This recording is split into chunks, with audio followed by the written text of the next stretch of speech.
नमस्कार, news blast में आप सभी का बहुत स्वागत है। मैं हूं आपके साथ दीपिका सिंघल। बात सबसे पहले करेंगे भाजपा के फोकस वागड़ और मेवाड़। दरअसल भाजपा का फोकस इस वक्त वागड़ और मेवाड़ पर सबसे ज्यादा है। उदयपुर संभाग के कुछ हिस्सों में समीकरण प्रभावित होने की चिंता भाजपा को सता रही है और यही वजह है कि भाजपा यहां पर आ चुकी है पूरी तरीके से चुनावी मूड में। आदिवासी बेल्ट को साधने में कोई कसर भाजपा नहीं छोड़ रही है। दिवाली के बाद बड़ी सभा कराने की तैयारी में जुटेगी भाजपा और भाजपा ये चाहती है कि पीएम मोदी की एक सभा डूंगरपुर या फिर बांसवाड़ा में हो। बीटीपी का बढ़ता प्रभाव भी भाजपा के लिए इस वक्त सिरदर्द बना हुआ है। उपचुनाव में वल्लभ नगर सीट पर भाजपा की जमानत जब्त होना भी था सबसे बड़ा झटका। चुनावी मोड में भाजपा आ चुकी है। हालांकि भाजपा की कोशिश है कि प्रधानमंत्री नरेंद्र मोदी की एक रैली, एक या सभा जरूर कराई जाए और ये कहा भी जा सकता है कि क्योंकि आगामी दिनों में 2023 में राजस्थान में चुनाव भी होने हैं, अब ऐसे में भारतीय जनता पार्टी तैयारियों में अभी से जुट चुकी है। कोशिश यही की जा रही है कि प्रधानमंत्री की एक सभा वहां पर करवा दी जाए। आपको याद होगा बीते दिनों गृह मंत्री अमित शाह राजस्थान आए थे, वहां पर उनका संबोधन भी हुआ था, कुछ बैठकें भी उन्होंने ली थी और ये बहुत बड़े संकेत होते हैं जब अमित शाह किसी चुनाव से पहले किसी राज्य में पहुंच जाते हैं।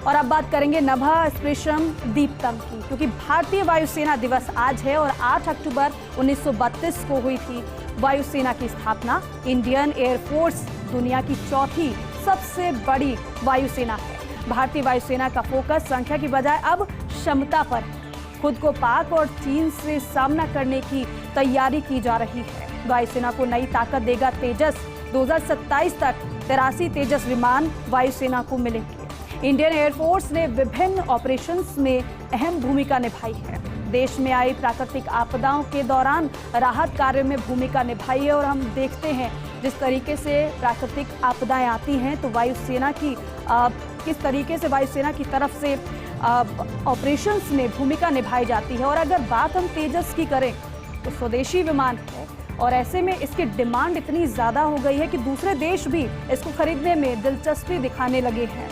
वायुसेना का आज स्थापना दिवस है और ऐसे में फ्लाई पास्ट का आयोजन भी किया गया।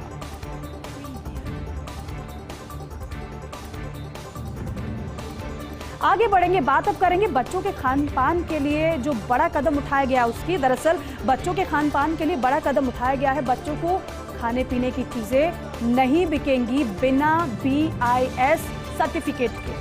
FSSAI ने इसके लिए नोटिफिकेशन जारी कर दिया है। 1 अप्रैल 2023 से ये नियम लागू होगा। खाने पीने की चीजें BIS के मानकों पर खरा उतरने पर सुधरेगी बच्चों की सेहत। हालांकि आप देखते हैं कि कई बार बच्चों की तबीयत खराब हो जाती है। ऐसे में BIS सर्टिफिकेट के बिना कोई भी सामान नहीं बेचा जा सकेगा और इसीलिए ये जो तैयारी की जा रही है, ये जो नोटिफिकेशन जारी हुआ है वो दरअसल 2023 से लागू होगा। तो बच्चों की सेहत का ध्यान रखा जा रहा है और इसीलिए ये बड़ा कदम उठाया गया है। FSSAI ने नोटिफिकेशन इसके लिए जारी कर दिया है। आगे बढ़ेंगे, अब बात करेंगे डिजिटल की ओर जो हम बढ़ रहे हैं उसकी। नगद रुपया अब ई-रुपी। रिजर्व बैंक साल के अंत तक लॉन्च करेगा डिजिटल करेंसी और ऐसा करने वाला भारत दुनिया का पहला बड़ा देश होगा। वैसे 11 छोटे छोटे देश डिजिटल करेंसी लॉन्च कर चुके हैं। चीन ने पिछले 2 सालों से जारी डिजिटल करेंसी पर टेस्टिंग की है और वहीं अमेरिका, ब्रिटेन जैसे देशों में अभी इस पर रिसर्च चल रही है, लेकिन भारत इसके लिए तैयार है। तो डिजिटलाइजेशन की बात लगातार की जाती है। हालांकि प्रधानमंत्री को हम सुनते हैं, वो ये कहते हैं कि अब इंडिया डिजिटल हो चुका है पूरी तरीके से। इसी की ओर एक और कदम इसे कहा जा सकता है। और अब बात करेंगे कर्नाटक में ओला, उबर, रैपिडो पर कार्रवाई की। दरअसल कर्नाटक में ओला, उबर, रैपिडो पर कार्रवाई की गई है। कार्रवाई दरअसल ऐसी है कि तीनों कंपनियों की सर्विस को अवैध घोषित किया गया है। 3 दिनों इन कंपनियों को ऑटो सेवाएं बंद करने का निर्देश दिया गया है। हालांकि ये जो आदेश है वो टैक्सी, बाइक सेवाओं पर लागू नहीं होगा। 2 किलोमीटर से कम दूरी पर भी वसूल रहे थे न्यूनतम चार्ज के तौर पर 100 रुपये। और इसीलिए ये फैसला और ये बड़ा कदम उठाया गया, क्योंकि ग्राहक लगातार शिकायत कर रहे थे। जो लोग ओला, उबर, रैपिडो बुक करते हैं, कई गुना ज़्यादा उनसे दाम वसूले जा रहे थे। शिकायत उनकी तरफ से कंपनी की लगातार की जा रही थी। अब उनकी सुनी गई और ये बड़ा कदम। 3 दिनों इन कंपनियों को सर्विस बंद करने का निर्देश दिया गया है। आगे बढ़ेंगे, अब बात करेंगे बिहार में भाजपा का मिशन 2024 किस तरीके से क्या रणनीति बनाई गई है वो आपको बताते हैं। दरअसल बिहार में भाजपा का मिशन 2024 काफी पहले से शुरू हो चुका है। समीकरण के लिहाज से भाजपा इसकी तैयारी कर रही है। पासवान परिवार को एकजुट करने की कोशिश में भारतीय जनता पार्टी है और पार्टी के राज्य प्रभारी विनोद तावड़े एकजुटता की कोशिश में लगे हुए हैं। माना यह जा रहा है कि छठ पर्व से पहले देखने को मिल सकता है एक अलग नजारा। चिराग पासवान और चाचा पशुपतिनाथ पारस साथ आ सकते हैं और अगर ऐसा होता है तो वाकई में भाजपा के लिए ये बहुत बड़ी बात होगी, क्योंकि लगातार भाजपा की तरफ से ऐसी कोशिश की जा रही है। क्योंकि चाचा पशुपतिनाथ पारस जिन्होंने एलजेपी पर कब्जा करने की कोशिश की थी, यहाँ तक कि जो घमासान मचा था वो किसी से छिपा नहीं है। अब ऐसे में पासवान दोनों परिवारों को भाजपा एक साथ ले आती है तो वाकई में बहुत बड़ी बात हुई। आपको बता दें कि बिहार में 6% पासवान मतदाता हैं, जो कि महत्वपूर्ण भूमिका रखते हैं। भाजपा को चिराग के नीतीश लालू के खेमे में जाने की आशंका है, इसलिए भाजपा की तरफ से कोशिश है। ऐसे में पासवान परिवार को एकजुट करना भाजपा का लक्ष्य है। और अब बात करेंगे सेमीकंडक्टर की कमी से बढ़ी कारों की वेटिंग की। दरअसल सेमीकंडक्टर की कमी से बढ़ी कारों की वेटिंग। दिवाली के लिए इस बार बुक हो चुकी 8 लाख कारें, लेकिन सेमीकंडक्टर की कमी के कारण डिलीवरी में देरी तय है। कई कारों के मॉडल में 4 से 6 माह तक की वेटिंग ऑटोमोबाइल कंपनियों की चुनौती साबित हो रही है ये। और सेमीकंडक्टर की कमी ऑटोमोबाइल कंपनियों के लिए एक बड़ी चुनौती साबित हो रही है, क्योंकि आगामी दिनों में त्योहार है और ऐसे में ये कमी एक बड़ा झटका हो सकता है कंपनियों के लिए।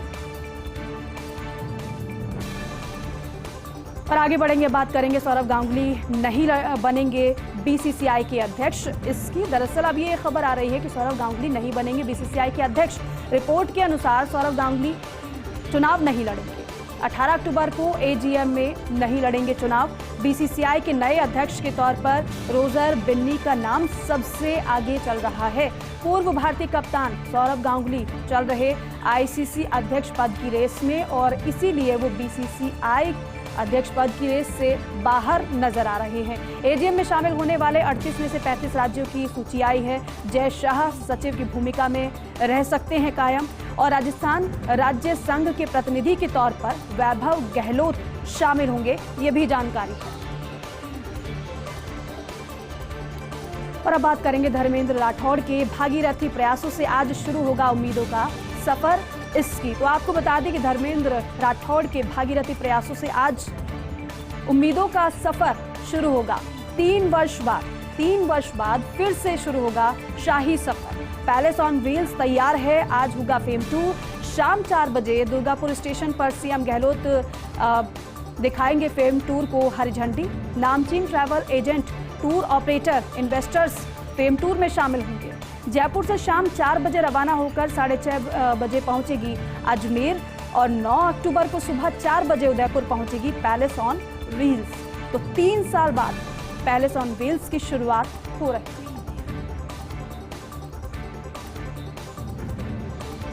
और अब बात करेंगे आरएसएस प्रमुख मोहन भागवत के बड़े बयान की। दरअसल मोहन भागवत ने एक बार फिर से बड़ा बयान दे दिया है। दरअसल वो कह रहे हैं कि वर्ण और जाति जैसी सोच बंद होनी चाहिए, जाति और वर्ण व्यवस्था पर रोक लगनी चाहिए और देश में जाति व्यवस्था खत्म होनी चाहिए, ये मोहन भागवत ने कहा है। इससे पहले जनसंख्या नियंत्रण को लेकर उन्होंने बड़ा बयान दिया था। पहले की पीढ़ियों ने वर्ण व्यवस्था बनाकर गलती की। उन्होंने ये कहा है भेदभाव पैदा करने वाली हर चीज खत्म हो, सामाजिक समानता भारतीय परंपरा का हिस्सा है। मोहन भागवत ने एक बार फिर से बयान दिया है वर्ण और जाति को लेकर, इस बार उनका बयान।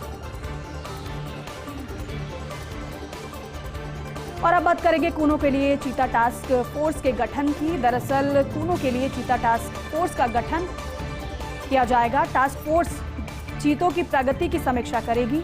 अनुकूलन एवं स्वास्थ्य की स्थिति की निगरानी करेगी। पर्यटन संबंधी बुनियादी ढांचे के विकास पर सुझाव सलाह देगी। चीते को वापस लाने से उनके संरक्षण पर महत्वपूर्ण प्रभाव पड़ेगा।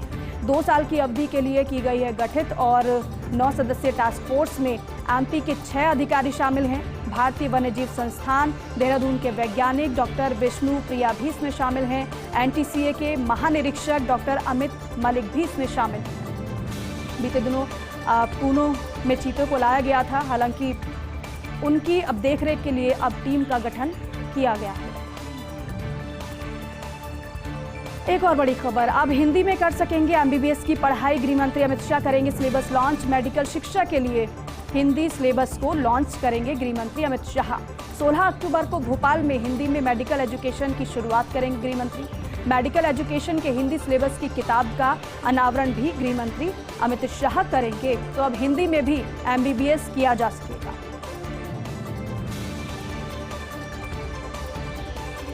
आगे बढ़ेंगे, राज्य पक्षी गोडावण संरक्षण को लेकर बुरी खबर है। दरअसल आपको बता दें कि जैसलमेर से 3 मादा गोडावण सीमा पार पाकिस्तान पहुंचे हैं। सलखा, मोकला, पारेवर, तेजपाला, बड्डा, भुट्टेवाला से होकर मादा गोडावण पहुंची है सरहद पार। पाकिस्तान के रहीम यार खान जिले के चोलिस्तान इलाके में दिखाई दी 3 मादा गोडावण। पाक फोटोग्राफर ने सोशल मीडिया पर तस्वीरें जारी की हैं, जिसकी वजह से पता चला है इंसानी दखल और हाई टेंशन बिजली की लाइनों से गोडावण बदल रहे हैं एरिया। अब ऐसे में गोडावण संरक्षण को लेकर इसे बड़े झटके के तौर पर देखा जा रहा है।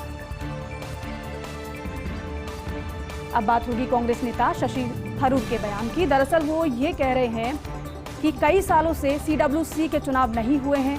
पार्टी के कार्यकर्ताओं का सम्मान जरूरी है। पार्टी में नए बदलाव की जरूरत है। मैं मल्लिकार्जुन खड़गे के खिलाफ नहीं हूं। खड़गे जी मेरे बहुत अच्छे दोस्त हैं। भारत जोड़ो यात्रा ने कमाल कर दिया। भारत जोड़ो यात्रा से कांग्रेस को फायदा होगा, ये शशि थरूर ने कहा।